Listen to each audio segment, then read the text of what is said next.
नमस्ते, स्वागत है आप सभी का हमारे एवाइस गुरुकुलम चैनल में। मैं योगाचार्य शिवानी। आज से मैं एक जो सीरीज है, एक तरीके का सीरीज आप इसको समझिए, मैं शुरू कर रही हूँ। उसमें मैंने जो योग की जो पुस्तिकाएं हैं, जो मुख्य योग के जो ग्रंथ है, उसको मैं लूँगी और उनके जो मुख्य श्लोक होंगे उस पे हम चर्चा करेंगे। तो इससे फ़ायदा ये होगा कि आप अगर इन वीडियोस को देखेंगे तो आपको जो मुख्य श्लोक हैं, जो मुख्य बिंदु हैं योग से संबंधित, वो आपको अच्छे से समझ में आएगा। और साथ ही जैसे कोई नेट या जेआरएफ या अन्य योग से संबंधित जो प्रतियोगिताएं होती है, उनका अगर तैयारी कर रहे हैं तो उसमें भी बहुत लाभदायक होगा।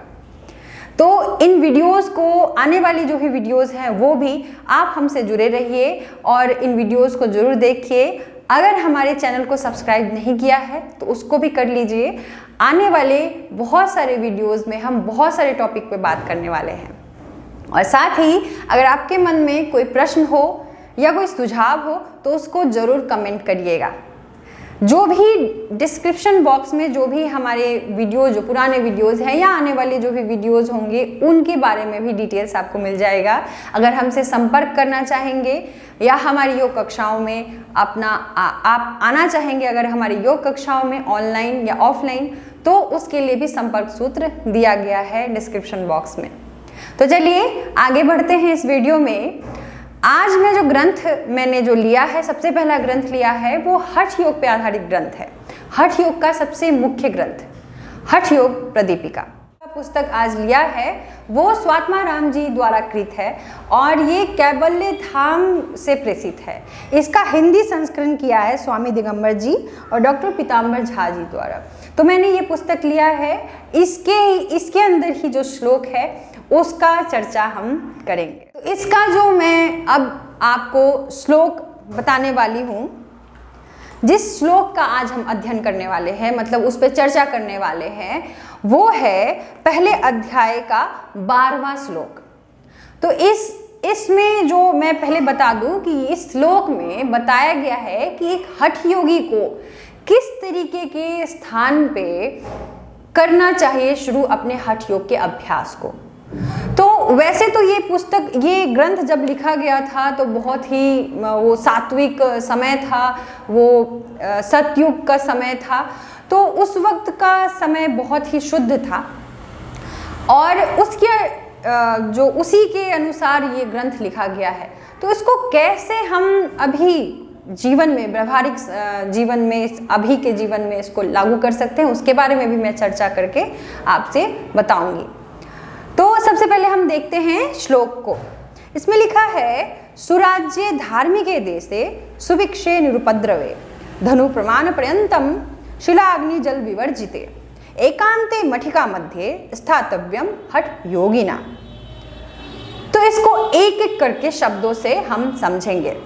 यदि आपको संस्कृत नहीं भी आता है तब भी अगर आप ध्यान से इसको समझेंगे, सीखेंगे या सुनेंगे तो आपको संस्कृत बहुत आसान लगने लगेगा। तो सबसे पहला शब्द है सुराज्य। अब इसका जो 4 देश, जो मतलब एक जगह है, एक स्थान है, उसके 4 गुण सबसे पहले बताए गए हैं। सुराज्य, धार्मिक देशे, सुविक्षे और निरुपद्रवे। तो सबसे पहला जो शब्द है सुराज्य, मतलब कि एक ऐसा देश हो, मतलब एक ऐसा जगह हो जो कि एक तरीके से हमारे अनुकूल हो। अनुकूल में, अब अनुकूलता में क्या क्या चाहिए? सबसे पहले तो एक देश हो जहां हम, जगह, देश मतलब जगह हो जहां जो हमारे लिए अनुकूल, जहां जाके हमें लगे कि हाँ हम यहाँ अभ्यास शुरू कर सकते हैं। तो अब उसमें और आगे क्या होगा? धार्मिक देश है, मतलब कि वहाँ जो लोग रह रहे हैं, आसपास में मेरे जो लोग रह रहे हैं, वो उनके अंदर धार्मिक प्रवृत्ति हो, वो धर्म से जुड़ने के लिए या धर्म को जानने के लिए प्रवृत्त हो। तो ऐसे आसपास के लोग हो मेरे। अब सुविक्षे, धन धान्य से परिपूर्ण हो। अब पहले ज़माने में क्या होता था कि जो हठ योगी होते थे या जो योगी होते थे, वो अपने जीवन में सब कुछ त्याग के योग को सब कुछ समर्पित कर देते थे। तो यहाँ कहा गया है कि सुभिक्षे, अब जब पूरा जीवन योग में समर्पित कर दिया तो उनके पास ऐसे समय नहीं होता था कि कोई कारोबार करे या कोई ऐसा काम करे जिससे अपना उपार्जन कर सके। तो उनके लिए आसान हो, कोई ऐसा देश हो, ऐसा जगह हो कि उनके लिए आसान हो भिक्षा लेना, मतलब कि हम धन धान्य से परिपूर्ण अगर जगह होगा तो उनको ये सोचना नहीं पड़ेगा कि कहाँ से हम खाना लें। कोई भी लोग आएंगे और योगी को, ऐसे भी योगी को बहुत ज़्यादा, जो असल में योगी है उनको बहुत ही सम्मान से देखा जाता है। तो जो भी भिक्षा के रूप में उनको मिले, आसानी से मिले, उससे वो जीवन यापन कर लेते हैं। तो कहने का तात्पर्य है कि आज के व्यवहारिक जीवन में अगर हम इसको देखें तो कहीं भी ऐसा जगह हो जहाँ पे हम आसानी से अपने जीवन का अर्जन, मतलब कि जीविको उपार्जन जो है वो आसानी से हो, हमारे लिए खाने पीने का व्यवस्था आसानी से हो जाए, उसके लिए हम बहुत ज़्यादा स्ट्रगल ना करें। और फिर है निरुपद्रवे। अब अगर हम किसी भी योगाभ्यास को करने का, अगर आगे बढ़ते योगाभ्यास के लिए योग के पथ पे, तो सबसे बहुत जरूरी जो चीज़ है वो है हमारे आसपास में कोई उपद्रव ना हो। अगर हम शांति से बैठ के मान लीजिए ध्यान करने लगे और आगे से कोई आ गया और लड़ाई करने लगा हमारे सामने, तो थोड़ी देर के लिए हम मन से उपद्रव की तरफ हमारा मन भागेगा। तो जरूरी है कि हमारे आसपास का जो वातावरण शांत हो, वहाँ लड़ाई पीट, मार काट इस तरीके का या उपद्रव, और भी मानसिक या क्रियात्मक उपद्रव, किसी भी तरीके का उपद्रव ना हो। तो ये आज के व्यवहारिक जीवन में भी बहुत ही आवश्यक है। योग के पथ पे आगे बढ़ने के लिए सबसे पहले तो आपको मानसिक रूप से शांति की आवश्यकता है। तो ये वातावरण आपको बहुत ही हेल्पफुल होता है योग में और आगे बढ़ने के लिए। तो इसमें 4 जो गुण हैं वो देश, जिस जगह पे शुरू करे योग को, उसके बारे में बताया गया है। आगे बोला गया है धनु प्रमाण पर्यंतम शिला अग्नि जल विवर्जिते एकांते मटिका मध्य स्थातव्यम हठ योगिना। मतलब कि जो ऐसे स्थान पे, ऐसे देश में आपको क्या करना है कि एक कुटिया बनाना है। मतलब एक पहले जमाने में कुटिया बना के लोग करते थे अभ्यास।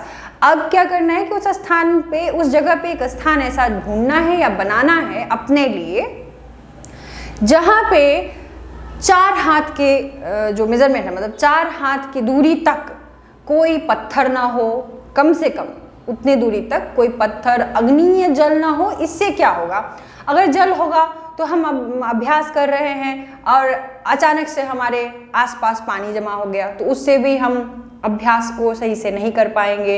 अग्नि आ गया तो हम जलने लगेंगे, हमें गर्मी का एहसास होगा तो मन भटकेगा।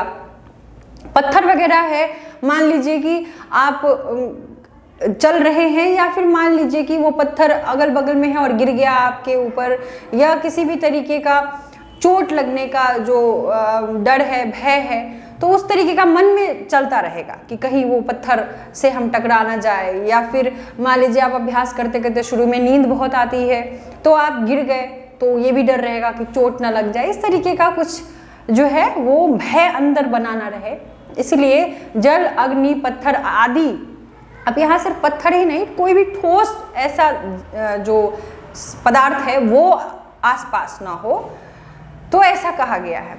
तो इस तरीके से आप अगर सारांश के तौर पे इसको समझे तो ऐसा जगह जो अनुकूल हो, आपको शारीरिक और मानसिक रूप से योगाभ्यास में आगे बढ़ने में सहायक हो, तो ऐसे चीज़ों को बहुत मान्यता हठ योग में आगे बढ़ने के लिए दी गई है। और इस श्लोक में यही बात बताया गया है। अब और भी चीज़ें हैं जो हम आज के वातावरण में व्यवहारिक रूप से जोड़ सकते हैं, जैसे कि बहुत ज़्यादा धूल, धुआं, धक्कर, इस तरीके का कोई स्थान ना हो, ना बहुत ज़्यादा शोर शराबा हो रहा हो, इस तरीके का कोई स्थान ना हो, या जहाँ अपशब्द का बहुत ज़्यादा लोग उपयोग कर रहे हैं। तो आज के व्यवहारिक जीवन से भी हम इसको तालमेल बिठा के इसको समझ सकते हैं। तो आशा है आपको इस आज की जो चर्चा हुई है उसमें आपको समझ में आया होगा कि इस श्लोक के माध्यम से क्या कहा जा रहा है। और सबसे ज़्यादा ज़रूरी है किसी अभ्यास को शुरू करने से पहले ये जानना कि उसके लिए क्या क्या चीज़ें आवश्यक हैं। तो आने वाले जो वीडियो होंगे उसमें हम अन्य श्लोक को लेंगे। ग्रंथ यही रहेगा, अभी कुछ सीरीज तक ग्रंथ यही रहेगा। इसी ग्रंथ के हम बहुत ही अच्छे और बहुत ही मुख्य जो श्लोक हैं उन पे चर्चा करेंगे।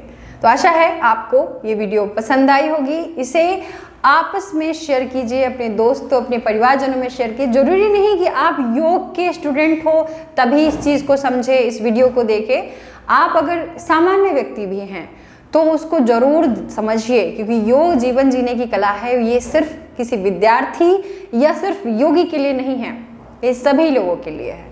तो इसको अवश्य आपस में शेयर कीजिए और हमारे जो दूसरे YouTube चैनल्स हैं उसको भी देखिए। आपको हमारा जो ये आप चैनल खोलेंगे तो उसमें ही आपको नीचे में जो भी अन्य चैनल्स हैं वो आपको दिख जाएगा। Yoga with Anmol Singh Hindi English दोनों में है, उसमें खासकर योगाभ्यास हम का वीडियो और बीमारियों से संबंधित वीडियो बनाते हैं, तो उसको भी अवश्य सब्सक्राइब कर लीजिए और हमारे साथ इस चैनल में भी जुड़े रहिए। इसमें हम मुख्यतः योग के जो पुस्तक होंगे, ग्रंथ होंगे या जो अन्य संस्कार वगैरह है उसका चर्चा करेंगे। आपका दिन शुभ हो, बने रहिए हमारे साथ, हंसते रहिए, मुस्कुराते रहिए, स्वस्थ रहिए, व्यस्त रहिए। नमस्ते।